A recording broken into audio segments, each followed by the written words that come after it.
ఏపీలో దళితులపై జరుగుతున్న దాడులు, హత్యలపై జాతీయ ఎస్సీ కమిషన్కు వైసీపీ ఫిర్యాదు చేశారు. 2 ఏళ్లలో దళితులపై జరిగిన దాడులు, హత్యలపై ఎస్సీ కమిషన్కు వినతి పత్రం అందించారు. రాష్ట్రంలో శాంతి భద్రతలు అదుపు తప్పాయని వైసీపీ నేతలు ఆరోపించారు. దళితులపై అకారణంగా దాడులు జరుగుతున్నాయన్నారు. దళితుల హత్యల వివరాలు ఎస్సీ కమిషన్ చైర్మన్కు ఇచ్చామన్నారు. సీఐ నాగరాజు చేతిలో దళిత బిడ్డ క్రాంతికుమార్ చనిపోయాడని తెలిపారు.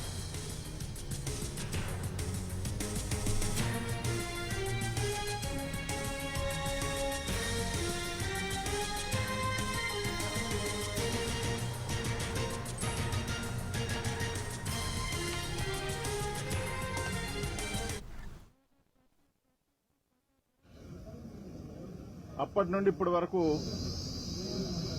ఇదే మెమరాండం అప్పుడు ఇచ్చాము. ఇప్పటివరకు స్పందించింది లేదు.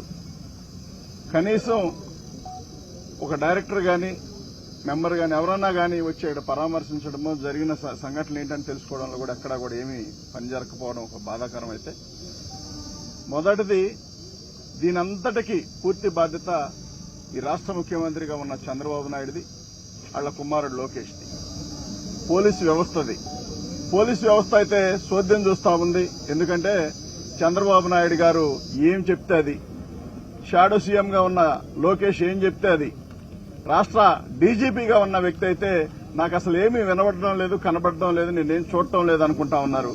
వాటన్నిటిపైన అడిగితే ఎదురు అడిగిన వారిపైన కేసులు పెట్టి, కేసుగానే మాకు అన్యాయం జరిగింది, మా బిడ్డను కొట్టారు, మా ఆడపిల్లని ఇట్లా చేశారు, ఇది అని పరిస్థితి అని చెప్తానికి వెళ్తే మళ్లీ రివర్స్ లో కంప్లైంట్ ఇవ్వడానికి వెళ్లిన వాళ్ళ మీద కేసులు పెట్టి లోపల కూర్చోబెట్టే పరిస్థితిలో ఉంది. డాక్టర్ అంబేద్కర్ గారు ఇచ్చిన ఆ రిజర్వేషన్ బిచ్చంతోనే మనం ఏ పార్టీలోనే ఎమ్మెల్యే అవుతున్నాం, ఏ పార్టీలోనే ఎంపీలు అవుతున్నాం. కానీ ముందు మనం సంస్కరించుకోవాలా. ఈరోజు మా నియోజకవర్గంలో కూడా సర్పంచ్ గోవింద్ స్వామి అంబేద్కర్ విగ్రహం పెట్టినప్పుడు దాన్ని ఏ విధంగా తీశారు, ఏ విధంగా వారి విగ్రహం పెట్టినాక మళ్ళీ వచ్చి ఏ విధంగా తీశారు, ఆ విగ్రహానికి చంద్రబాబు ఎంత స్పందించాడంటే నిజంగా చంద్రబాబు ఆకాశాన్ని ఎంత స్పందించి మా హోమ్ మినిస్టర్ అయినటువంటి ఆమె పేరు చెప్పేదానికి కూడా నాకు చాలా బాధగా ఉంది. ఆమెను పంపించారు హోమ్ మినిస్టర్. ఎందుకంటే మా దళితులు, నేను దళితుల గురించి చిన్నగా మాట్లాడలేను. ఏ దళితులైనా ఒక దళితులే. ఆ రిజర్వేషన్ వస్తేనే అక్కడ మా ఎమ్మెల్యే అయినారు, మంత్రులు అయినారు, ఇక్కడ ఎమ్మెల్యే అయినాం, మంత్రులు అయినాము. ఆమె వచ్చి పాపం చంద్రబాబు నాయుడు అదే పనిగా పంపించాడు ఆమెని. రాజ్యాంగబద్దంగా మీకు ఆర్టికల్ 338 ప్రకారం మీకు సర్వాధికారాలు ఇచ్చారు. ఈ దేశంలో ఏ ఒక్క దళిత బిడ్డకు అన్యాయం జరగకూడదు, సామాజిక న్యాయం అందించాలి.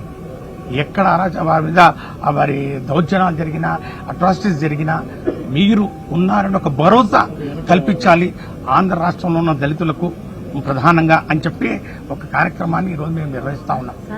అదే పంథాలో ఈరోజు మక్వానా గారికి చాలా స్పష్టంగా